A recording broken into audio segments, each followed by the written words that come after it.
Good evening friends. আজকে সন্ধ্যাটা আমার ভালোই কেটেছে, কেন জানো? কারণ আজ বিকেলের টিফিনে আমি ঘরেই বানিয়ে নিয়েছিলাম পিৎজা।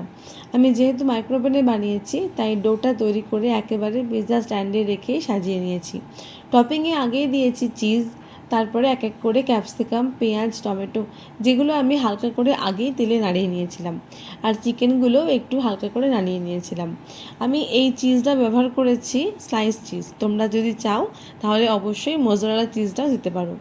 যেহেতু এটা আমি ঘরেই বানিয়েছি তাই আমি এর মধ্যে কোনো চিলি ফ্লেক্স বা অরিগানো ইউজ করিনি, তার জন্য স্বাদের কিন্তু কোনো এদিক ওদিক হয়নি।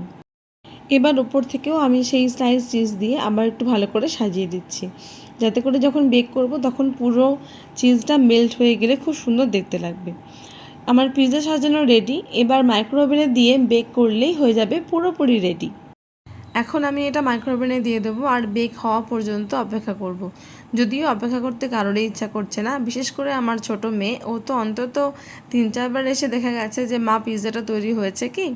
আমি শুধু ওকে বারবার করে পাঠিয়ে দিয়েছি যে হ্যাঁ হয়ে গেলেই তোমাকে ডাকবো। যাই হোক, আমার পিৎজা বানানো রেডি। দেখো কি সুন্দর চিজগুলো মেল্ট হয়ে গেছে। দেখতে যা হয়েছে না, আমার তো মনে হয় রেস্টুরেন্ট পর্যন্ত ফেল করে যাবে।